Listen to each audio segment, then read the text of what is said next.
Friends, welcome back in के are crackers exam. दोस्तों, हमारे प्लेटफॉर्म पे आपको UP TET, C TET, differents states के टेट्स के एग्ज़ाम्स के क्वेश्चंस आपको जो सटीकता से मिलेंगे, जो कि आपको वहाँ के एग्ज़ाम्स में जो कि टेट सी टेट्स के होने वाले हैं उनके पेपर्स में डायरेक्ट मिलेंगे।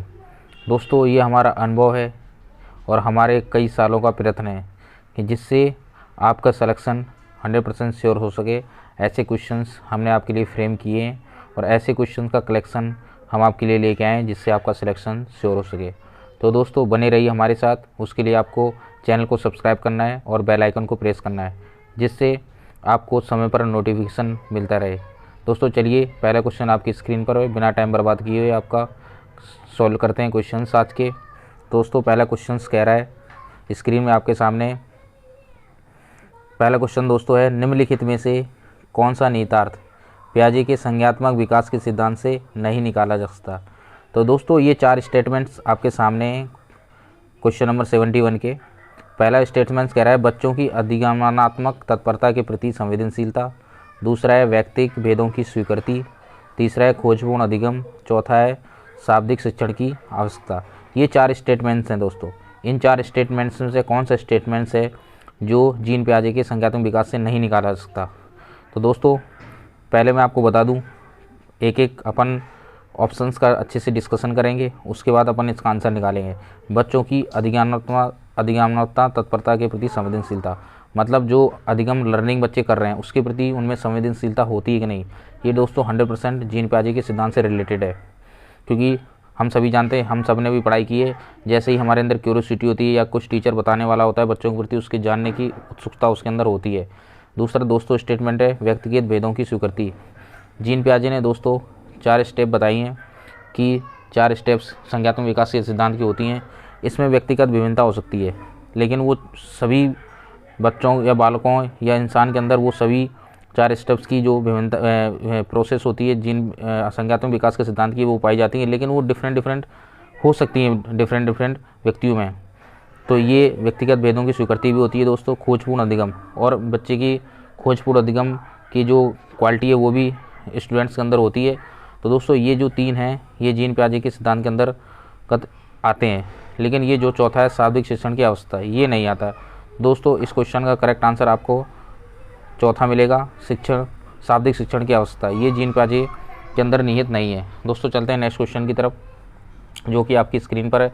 उससे पहले हम आपको उसका एक्सप्लेनेशन शो कर रहे हैं, आप इस एक्सप्लेनेशन से समझ सकते हैं और भी बेटर तरीके से। वैसे हमने आपको अच्छे से समझा दिया है, फिर भी आप एक बार देख लीजिएगा।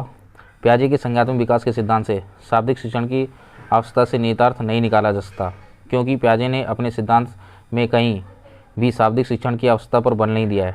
ये कहने का तात्पर्य यह है कि पियाजे ने कहीं भी जो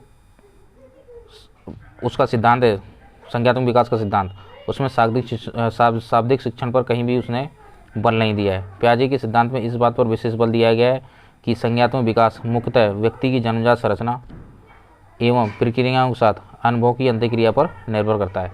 तो दोस्तों, ये इसका करेक्ट एक्सप्लेनेशन है। इस एक्सप्लेनेशन से आप समझ सकते हैं अच्छे से कि जो एक्सप्लेनेशन है हमने बताया था लगभग वही उसका पूरा है। दोस्तों, नेक्स्ट क्वेश्चन आपकी स्क्रीन पर है। ये क्वेश्चन दोस्तों फिर एक बार रिपीट हो रहा है, कई बार ये क्वेश्चन आ चुका है, इसलिए बहुत इंपॉर्टेंट है। जीन पियाजे के क्वेश्चंस आप समझ सकते हैं ये क्यों इंपॉर्टेंट है। देखिए आप, पियाजे के अनुसार निम्नलिखित में कौन सी अवस्था में बच्चे अमूर्त संकल्पनाओं के विषय में तार्किक चिंतन करना प्रारंभ करते हैं। तो वो दोस्तों जीन पियाजे पूछ रहे हैं ऐसी कौन सी अवस्था है जिसमें जो बच्चा है वो तार्किक चिंतन करना क्या कर देता है, प्रारंभ कर देता है। तो दोस्तों, 4 तार्किक चिंतन आपके अनुसार किस अवस्था में होना चाहिए।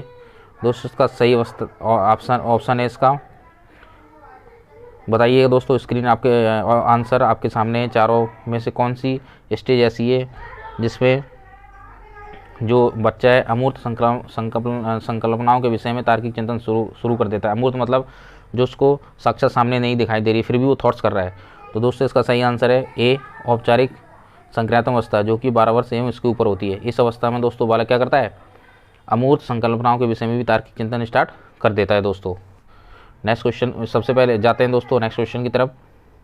उससे पहले हम आपको उसका एक्सप्लेनेशन दिखाई दे रहे हैं, देख लीजिए दोस्तों। एक्सप्लेनेशन आपके सामने है। पियाजे के अनुसार औपचारिक संक्रांत अवस्था जो कि 12 वर्ष एवं उसके ऊपर होती है में बच्चा अमूर्त संकल्पनाओं के विषय में तार्किक चिंतन प्रारंभ कर देता है। मीन्स दैट कि जो अमूर्त संकल्पनाएँ हैं, मतलब जो उसको नहीं दिखाई दे रहा है, जो साक्षात सामने चीज़ें नहीं है, उसके बारे में वो तार्किक चिंतन प्रारंभ कर देता है। मूर्त वस्तु एवं तथा सामग्री के स्थान पर शाब्दिक सांकेतिक अभिव्यक्ति का प्रयोग तार्किक चिंतन में किया जाता है। समस्या समाधान व्यवहार अधिक व्यवस्थित हो जाता है। बालक निष्कर्ष निकालने लगता है, व्याख्या करने लगता है तथा परिकल्पनाएं बनाने लगता है। उसके अंदर इमेजिनेशंस की जो भावना है, कल्पना है, उसके अंदर वो डेवलप करने लगता है। जो ऐसी अवस्था है दोस्तों, कौन सी? औपचारिक संक्रियात्मक अवस्था है। चलते हैं दोस्तों नेक्स्ट क्वेश्चन की तरफ, जो कि आपकी स्क्रीन पर है। बहुत ही बेहतरीन क्वेश्चन है, इस क्वेश्चन का आप आंसर दीजिए। ये क्वेश्चन दोस्तों सीटेट में आ चुका है 2011 में, पेपर फर्स्ट में। देखिए दोस्तों, वह अवस्था जब बच्चा तार्किक रूप से वस्तुओं और घटनाओं के विषय में चिंतन प्रारंभ कर देता है। पिछले क्वेश्चन और इस क्वेश्चन में क्या अंतर है दोस्तों? पिछले क्वेश्चन में यह है कि जब बच्चा क्या करता है, अमूर्त संकल्पनाओं के प्रति तार्किक चिंतन करने लगता है, वो दोस्तों औपचारिक संक्रिया अवस्था है। लेकिन ये कह रहा है तार्किक रूप से वस्तुओं और घटनाओं का चिंतन यहाँ से क्या होता है, स्टार्ट हो जाता है दोस्तों। तो दोस्तों इस क्वेश्चन का आंसर क्या है? तीसरा। मूर्त संक्रियात्मक अवस्था में क्या करता है, चिंतन स्टार्ट हो जाता है। लेकिन जैसे ही मूर्त के बाद औपचारिक संक्रिया अवस्था में बालक होता है, उसमें क्या करता है दोस्तों, वो उसके अंदर इमेजिनेशन और कल्पनाएं डेवलप होने लगती है। नेक्स्ट क्वेश्चन की तरफ चलते हैं दोस्तों। उससे पहले दोस्तों इसका आप एक्सप्लेनेशन देख लीजिएगा, जो कि आपकी स्क्रीन पर है। बहुत ही बेहतरीन क्वेश्चन का कलेक्शन आपके लिए लेके आए हैं, जिससे आपका सिलेक्शन 100% श्योर हो सके। और ये ऐसे क्वेश्चंस हैं जो आपको 100% एग्जाम में मिलेंगे, इससे रिलेटेड क्वेश्चन मिलेंगे। कहीं आपका पेपर बाहर जाने वाला नहीं है, आपको बस संयम के साथ पढ़ाई करनी है। उम्मीद कर रहे हैं दोस्तों आपकी पढ़ाई अच्छे से चल रही होगी, आप प्रॉपर वीडियो वॉच कर रहे होंगे। और दोस्तों हमारे सपोर्ट के लिए आप चैनल को सब्सक्राइब जरूर कीजिएगा, जिससे हम आपको समय पर वीडियो प्रोवाइड कराते रहें। मूर्त संक्रियात्मक अवस्था में बच्चा तार्किक रूप से वस्तुओं और घटनाओं के विषय में चिंतन प्रारंभ करता है। यह लगभग 7 से 11 वर्ष तक चलती है। इस अवस्था के दौरान बालक 3 गुणात्मक मानसिक योग्यताओं में निपुणता हासिल कर लेता है। ये कौन कौन सी मानसिकताएं? विचारों की विलोमिता, मतलब क्या है उसमें विचारों की पलटिंग, ना तो विलोमिता मतलब उल्टा, यदि वो सीधा सोच रहा है तो वो उल्टा भी सोच सकता है। दूसरा है संरक्षण क्रमबद्धता, चीज़ों को क्रम से लगा सकता है। और पूर्ण संप्रदायों का प्रयोग भी दोस्तों करना सीख जाता है। ये मूर्त संक्रियात्मक अवस्था की एक विशेषता है दोस्तों। चलते हैं दोस्तों नेक्स्ट क्वेश्चन की तरफ। नेक्स्ट क्वेश्चन दोस्तों आपकी स्क्रीन पर है। ये क्वेश्चन सीटेट के पेपर सेकंड में दोस्तों आ चुका है। पढ़ते हैं इस क्वेश्चन को दोस्तों। प्याजे के अनुसार संज्ञात्मक विकास के किस चरण पर बच्चा वस्तु स्थायित्व को प्रदर्शित करता है? वह पूछ रहा है वस्तु स्थायित्व को किस अवस्था में प्रदर्शित करता है। आपका आंसर ऑप्शन क्या होना चाहिए 74 क्वेश्चन का दोस्तों? इसका सही आंसर है थर्ड, संवेदी प्रेरक चरण में। संवेदी प्रेरक चरण में ये ऐसा होता है बस दोस्तों, इस वस्तु स्थायित्व को बच्चा क्या करता है, प्रदर्शित करने लगता है। इसका एक्सप्लेनेशन हम आपके सामने है, देख लीजिए दोस्तों। संवेदी प्रेरक चरण में शिशु ऐसा है जीवधारी से गतिशील, अर्धभाषी, समाजीय दृष्टि से चतुर व्यक्ति बन जाते हैं। वे आवाज़, प्रकाश के प्रति सक्रिय, रुचिकर कार्यों को करते रहने की कोशिश करते हैं तथा वस्तुओं को स्थिर मानते हैं। वे ऐसी वस्तुओं के बारे में भी सोचना प्रारंभ कर देते हैं जो प्रत्यक्ष नहीं है, अर्थात वस्तु स्थायित्व का गुण आ जाता है। सिंपल सी बात है कि जो वस्तु सामने नहीं है उसके बारे में भी वो सोचना प्रारंभ कर देता है, मतलब उसके अंदर क्या है, वस्तु स्थायित्व का गुण आ जाता है। दोस्तों चलते हैं नेक्स्ट क्वेश्चन की तरफ, जो कि आपकी स्क्रीन में एक बार फिर से। आप इस क्वेश्चन का आंसर सोचिए दोस्तों, क्या हो सकता है। 75 क्वेश्चन का दोस्तों आंसर। प्याजे के अधिगम के संज्ञात्मक सिद्धांत के अनुसार वह प्रक्रिया जिसके द्वारा संज्ञात्मक संरचना को संशोधित किया जा सकता है क्या कहलाती है? जो संज्ञात्मक संरचना है, मान लो आपके स्कीमा में कोई चीज़ है, आप उसको क्या कर सकते हैं, संशोधित कर सकते हैं, तो उसको क्या कहलाते हैं दोस्तों? तो इसका आंसर क्या होना चाहिए दोस्तों 75 का दोस्तों आंसर क्या है, बी, समायोजन। सही आंसर है दोस्तों क्या, बी, समायोजन। इसका एक्सप्लेनेशन दोस्तों हम देख रहे हैं स्क्रीन में आपके सामने, देख लीजिए आप। बहुत ही बेहतरीन इसका एक्सप्लेनेशन है दोस्तों। प्याजे के अधिगम के संज्ञात्मक सिद्धांत के अनुसार वह प्रक्रिया जिसके द्वारा संज्ञात्मक संरचना को संशोधित किया जाता है समायोजन कहलाता है। समायोजन एक ऐसी प्रोसेस है जिसमें आप संज्ञात्मक संरचना में संशोधन कर सकते हैं। समायोजन में ही नवीन व अनुभव की दृष्टि से पूर्ववर्ती स्कीमा में सुधार, जैसे कि दोस्तों मैंने बताया था, अनुभवों की दृष्टि से पूर्ववर्ती स्कीमा में सुधार, विस्तार करने या परिवर्तन करने की प्रक्रिया निहित होती है। इस प्रक्रिया के द्वारा नए स्कीमा का भी विकास हो सकता है या विकास हो जाता है। ये दोस्तों इसका एक बेहतरीन एक्सप्लेनेशन था, जैसा कि मैंने पहले भी आपको बताया था। चलते हैं दोस्तों नेक्स्ट क्वेश्चन की तरफ, जो कि आपकी स्क्रीन में है। इसका आंसर आप दीजिएगा। पियाजे के अनुसार विकास की पहली अवस्था जन्म से 2 वर्ष आयु के दौरान बच्चा सबसे बेहतर सीखता है। किस तरह से सीखता है दोस्तों? 76 का आंसर जल्दी से बताइए। सभी शेर और शेरनियों को ये आंसर बहुत जल्दी से बताना है। आप सभी लोग जानते हैं ये क्वेश्चन, कई बार मैं करा चुका हूँ। तो दोस्तों जब 0 से 2 वर्ष की अवस्था में बच्चा क्या करता है? छू कर देखता है दोस्तों, वस्तुओं को अनुभव करके देखता है। तो मतलब क्या देखता है? इंद्रियों के द्वारा, इंद्रियों के प्रयोग से वो क्या करता है? सीखता है। करेक्ट आंसर दोस्तों सी है इसका। इसका एक्सप्लेनेशन एक बार फिर मैं आपको दिखाई दे रहा हूँ दोस्तों आपको मज़ा आना चाहिए पढ़ने में, और जिस शेर शेरनी को मज़ा आने लग गया, मान लो सिलेक्शन आपके चरणों में है दोस्तों, दुनिया में हर चीज़ आप पा सकते हैं, बस आपके अंदर जज्बा होना चाहिए। कभी भी हिम्मत नहीं आनी, हारनी है दोस्तों आपको।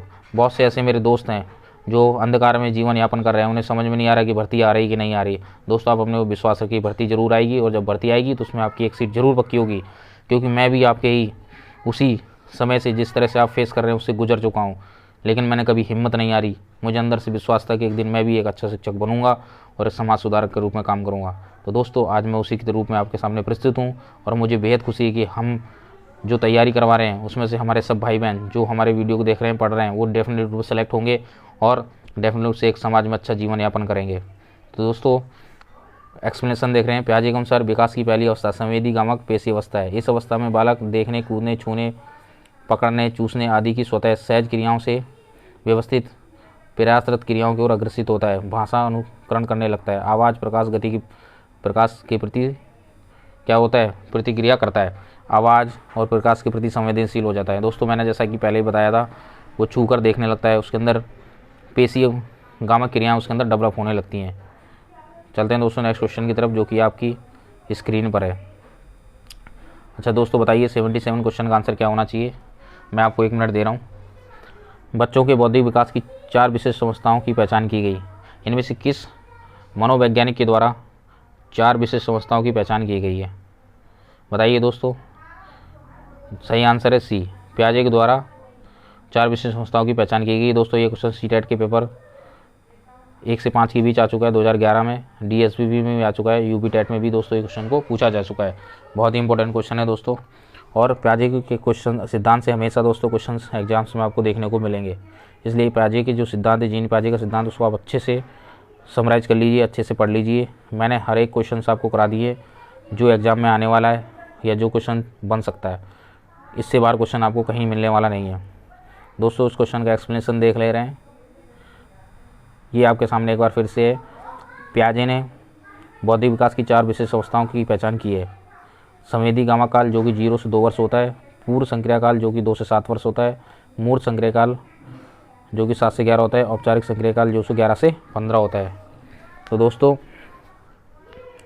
ये एक क्वेश्चंस कई बार आपको देखने को मिल चुका है एग्जाम्स में, डिफरेंट टाइप्स के एग्जाम्स में, इसलिए इसको अच्छे से आप समराइज कर लीजिए। डायरेक्ट ये क्वेश्चन आता है। नेक्स्ट क्वेश्चन की तरफ चलते हैं, जो कि आपके सामने है दोस्तों। 75 क्वेश्चन है। 75 क्वेश्चन को अब 78वां क्वेश्चन है दोस्तों देखिए इसको। उत्तर बालावस्था में बालक भौतिक वस्तुओं की किस आवश्यक तत्व में परिवर्तन समझने लगता है? जो उत्तर बालावस्था है दोस्तों, उत्तर बालावस्था के बाद दोस्तों बालक भौतिक अवस्थाओं से भौतिक वस्तुओं के किस आवश्यक तत्व में परिवर्तन समझने लगता है? तो दोस्तों इसका आंसर है डी, द्रव्यमान, संख्या और क्षेत्र। इनमें बच्चा क्या करने लगता है दोस्तों? परिवर्तन समझने लगता है। इसका एक्सप्लेनेशन दोस्तों आपके सामने देख सकते हैं, बहुत ही सिंपल एक्सप्लेनेशन है। पियाजे के अनुसार मूर्त संक्रियात्मक काल अवस्था 7 से 11 वर्ष होती है। यही आयु उत्तर बाल्यावस्था भी होती है। जो मूर्त संक्रियात्मक अवस्था होती है दोस्तों उसको उत्तर बाल्यावस्था भी कहते हैं। ये एक इंपॉर्टेंट लाइन है, इसको अंडरलाइन कीजिए, दिमाग में अपने सेट कर लीजिए कि जो उत्तर बाल्यावस्था है, जो बाल्यावस्था खत्म होने के बाद जो अवस्था होती है वो कौन सी होती है? मूर्त संक्रांतक अवस्था होती है, जो कि उत्तर बाल्यावस्था भी होती है। इस आयु में बच्चे द्रव्यमान, संख्या, क्षेत्र में परिवर्तन समझने लगते हैं। भार में, संख्या में अंतर और क्षेत्र में अंतर समझने लगते हैं। दोस्तों चलते हैं नेक्स्ट क्वेश्चन की तरफ, जो कि आपकी स्क्रीन पर है। बताइए 79 का एक्सप्लेनेशन आंसर क्या होना चाहिए दोस्तों? संज्ञात्मक विकास के 4 चरणों, संवेदी पेशी, पूर्व संक्रात्मक, स्थूल संक्रात्मक, औपचारिक संक्रात्मक। तो दोस्तों पूर्व संवेदी पेशी, पूर्व संक्रात्मक अवस्था और पूर्व के बाद दोस्तों मूर्त संक्रांतम अवस्था को स्थूल संक्रांतम अवस्था भी कहते हैं। और औपचारिक या मूर्त संक्रांतम अवस्था की पहचान किसके द्वारा की गई दोस्तों? पियाजे के अनुसार पियाजे ने की थी। जो संक्रांतिक विकास के 4 चरण हैं जो बताए थे, किसने बताए थे? पियाजे ने बताए थे दोस्तों। इसका एक्सप्लेनेशन देख ले रहे हैं, कई बार हम इसका करा चुके हैं दोस्तों एक्सप्लेनेशन, एक बार फिर से आप देख लीजिए। ये एक बेहतरीन क्वेश्चन है जो हम आपको बार बार रिवाइज करा रहे हैं, जिससे आपके दिमाग में एक कॉन्सेप्ट बन सके जीन पियाजे के बारे में। पियाजे के द्वारा संक्रांतिक विकास के 4 चरणों में विभाजित किए गए हैं। संवेगात्मक गामक अवस्था जो कि 0 से 2 वर्ष है, मूर्त संक्रांतिक अवस्था 2 से 7 वर्ष है, मूर्त संक्रांतिक अवस्था 7 से 11 वर्ष है, औपचारिक संक्रांतिक अवस्था जो कि 11 से 15 वर्ष तक है, जैसे कि हमने एक्सप्लेनेशन बताया। चलते हैं दोस्तों नेक्स्ट क्वेश्चन की तरफ, जो कि आपकी स्क्रीन पर है। 80 क्वेश्चन का आंसर दोस्तों क्या होना चाहिए? बालकों की सोच अमूर्तता की अपेक्षा मूर्त अनुभव और प्रत्ययों से होती है, ये अवस्था कौन सी है? वो दोस्तों दोबारा क्वेश्चन एक बार ध्यान से पढ़ लीजिए। बालकों की सोच अमूर्तता की अपेक्षा मूर्त अनुभव एवं प्रत्ययों से होती है, ये अवस्था है। तो दोस्तों ये अवस्था कौन सी है? 7 से 12 वर्ष, जो कि मूर्त संक्रांतिक अवस्था कहलाती है। और 11 से 15 वर्ष के बीच क्या कहलाती है दोस्तों? या 12 से 16 वर्ष तक क्या कहलाती है? मूर्त संक्रांतिक अवस्था। देख लीजिए दोस्तों, एक्सप्लेनेशन आपके सामने है, मैं एक्सप्लेनेशन आपको दिखाई दे रहा हूँ। एक्सप्लेनेशन जीन पियाजे के अनुसार बालक की 7 से 12 वर्ष की अवस्था मूर्त संक्रांतिक अवस्था या ठोस संक्रांतिक अवस्था होती है। मूर्त को दोस्तों ठोस संक्रांतिक अवस्था भी कहते हैं, ये भी दिमाग बिठा सकते हैं आप, जिसमें बालकों की सोच अमूर्तता की अपेक्षा मूर्त अनुभव एवं प्रत्ययों से होती है। वो अमूर्तता की जगह क्या किस पर जोर देते हैं? मूर्त पर देखते हैं, जो साक्षात सामने वो देख रहे हैं उस पर जोर देते हैं। बालक मूर्त वस्तुओं के संबंध में अनेक विभिन्न प्रकार की तार्किक संक्रियाएं करने लगता है। तो दोस्तों उम्मीद करते हैं आपको एक्सप्लेनेशन समझ में आया होगा। नेक्स्ट क्वेश्चन दोस्तों 81 आपकी स्क्रीन पर है, बहुत बेहतरीन क्वेश्चन है। पियाजे ने क्षमताओं और योग्यताओं को यह नाम दिया है। पियाजे ने क्षमता और योग्यताओं को क्या नाम दिया है दोस्तों? क्षमता और योग्यताओं को स्कीमा नाम दिया है। जो स्कीमा वर्ड किसने यूज किया था? पियाजे ने स्कीमा वर्ड यूज किया था, पियाजे ने यूज किया था। इसको आप ध्यान से बिल्कुल माइंड में रखिए। इसका एक्सप्लेनेशन दोस्तों देख ले रहे हैं, आपके सामने स्क्रीन पर है। पियाजे ने क्षमता और योग्यताओं को स्कीमा नाम दिया है, जैसा कि मैंने आपको पहले बताया था। पियाजे ने क्षमता और योग्यताओं क्या है नाम दिया था? स्कीमा नाम दिया था। पियाजे ने बालक के ज्ञान को स्कीमा से निर्मित माना है। जो बालक के अंदर ज्ञान है, जो बुद्धि है, उसको स्कीमा से निर्मित माना है। स्कीमा ज्ञान की वह मूल इकाई है जिसका प्रयोग पूर्व अनुभवों को संगठित करने के लिए किया जाता है। स्कीमा क्या है? स्कीमा ज्ञान की मूल इकाई है जिसका प्रयोग पूर्व अनुभवों को संगठित करने के लिए किया जाता है। जो पूर्व अनुभव हैं, जो हमने कुछ सीखा है पूर्व अनुभव, उनको संगठित करने के लिए जाता है, जिससे हम क्या कर सकते हैं? नए ज्ञान के लिए आधार का काम करती है। जो हमारे पास पूर्व अनुभव है, और पूर्व अनुभव के बेस में हम कोई नया काम करने जाते हैं, तो वो क्या करता है हमें? वो क्या कहलाती है? स्कीमा कहलाती है। जैसे मैंने मान लो मैंने साइकिल चलाई, साइकिल चलाने अब मैं मोटरसाइकिल चलाता हूँ, तो मेरा जो साइकिल चलाने का अनुभव है, मुझे किस तरह चलाना चाहिए, वो मुझे कहाँ काम करेगा? मोटरसाइकिल चलाने में काम करेगा। यही उन्होंने स्कीमा को ज्ञान की मूल इकाई माना है। दोस्तों उम्मीद करते हैं आज का लेक्चर आपको समझ में आया होगा और आप अच्छे से पढ़ाई करते रहिए, हम आपके साथ हैं। और कोई भी आपको प्रॉब्लम होगी आप कमेंट करके ज़रूर बताइए। दोस्तों हमारे साथ बने रहने के लिए आप चैनल को सब्सक्राइब जरूर कर लीजिए, बेल आइकन को प्रेस कर लीजिए, जिससे समय पर आपको हमारा वीडियो मिलता रहे।